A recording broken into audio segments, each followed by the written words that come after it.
Welcome to Telangana వెలుగు. నేను మీ రాజు.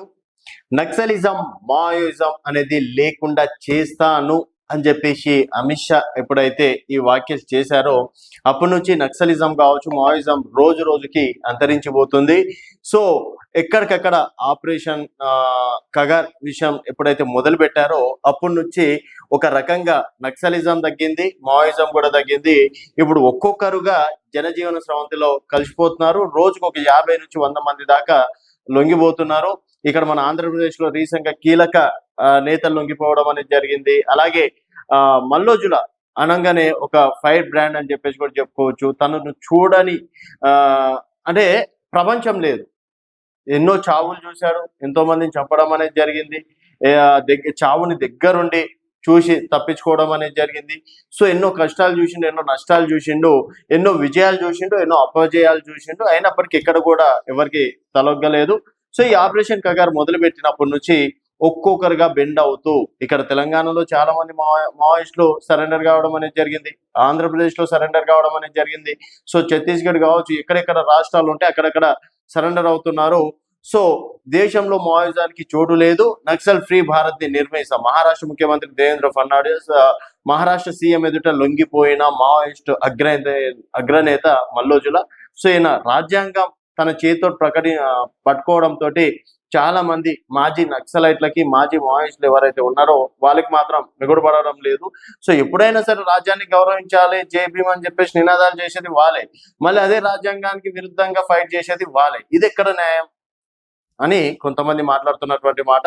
So Maoist party అగ్రనేత మల్లోజుల వేణుగోపాల్ అలియాస్ అభయ్ మహారాష్ట్ర ముఖ్యమంత్రి దేవేంద్ర ఫడ్నవీస్ ఎదుట లొంగిపోయారు. ఆయనతో పాటు మరో 60 మంది నక్సలైట్లు కూడా లొంగిపోయారు. వీరంతా సీఎం సమక్షంలోనే ఆయుధాలను పోలీసులకు అప్పగించారు. ఈ సందర్భంగా మల్లోజులని వేణుగోపాల్ తో సహా మరో 60 మంది సీఎం ఫడ్నవీస్ జనజీవన స్రవంతిలోకి ఆహ్వానించారు. మహారాష్ట్ర ప్రభుత్వం నిర్వహించిన కార్యక్రమాల్లో తమ ఆయుధాలను మల్లోజులు అందించారు. దాదాపు 6 కోట్ల రివార్డ్ ని మల్లోజులపై ఉండడంతో ఈ రివార్డ్ ని ఆయనకు సీఎం ఫడ్నవీస్ అప్పగించడం అనేది జరిగింది. సో దాదాపుగా 6 కోట్లు తనకి అప్పగించడం అనేది కూడా జరిగింది.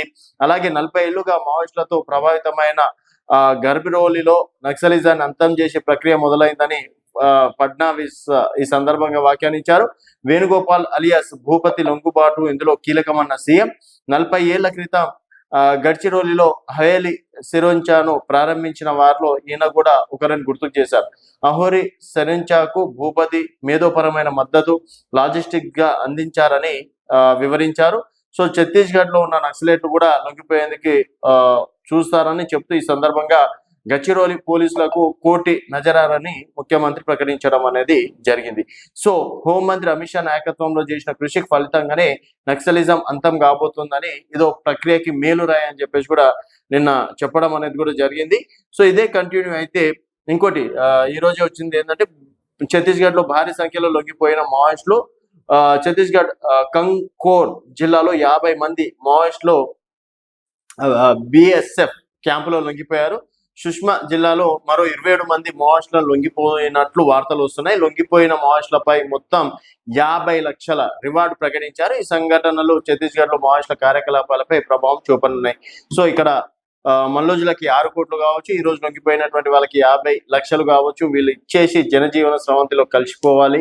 సో నక్సలిజం, మావోయిజం అనేది ఎప్పటికైనా దేశానికి ప్రమాదకరమే అని చెప్పేసి అమిత్ షా ఏదైతే ఆపరేషన్ కగారు మొదలు పెట్టారో అప్పటి నుంచి మావోయిజం, నక్సలిజం అనేది పూర్తిగా అంతం అయిందని చెప్పేసి ఈ సందర్భంగా చెప్పుకోవచ్చు. మళ్ళీ ఈ నక్సలిజం, మావోయిజం పుట్టుకోసారా అంటే ఈ నక్సలిజం, మావోయిజం ఒక రకంగా చెప్పుకోవాలంటే గతంలో భూస్వాములు ఎవరైతే ఉన్నారో పేదల భూములను దోచుకోవడం కావచ్చు, పేదలపైన అత్యాచారాలు చేయడం కావచ్చు, పేదలని మానభంగాలు చేయడం కావచ్చు, ఇట్లాంటి పేదలపైన, దళితులపైన, గిరిజనుల పైన చేసినటువంటి అకృత్యాలకు నక్సలిజం, మావోయిజం అనేది ఆ రూపంలో వచ్చింది. సో ఇప్పుడు చూసుకున్నట్టయితే సోషల్ మీడియా యుగం అండ్ ఎక్కడికక్కడ చట్టాలు కావచ్చు, రాజ్యాంగం కావచ్చు, తర్వాత ఏ తప్పు చేసిన క్షణాల్లో దొరికిపోవడం అనేది కూడా ఇలాంటి సమయంలో నక్సలిజం, మావోయిజం భావజాలాలు అంతగా సమాజానికి మంచివి కాదని కొంతమంది అభిప్రాయం. కొంతమంది వాళ్ళు ఉంటేనే ఎవరైతే దోపిడీదారులు ఉంటారో వాళ్ళకి ఒక భయం అనేది ఉంటుందని చెప్పేసి కొంతమంది వాదిస్తున్నారు.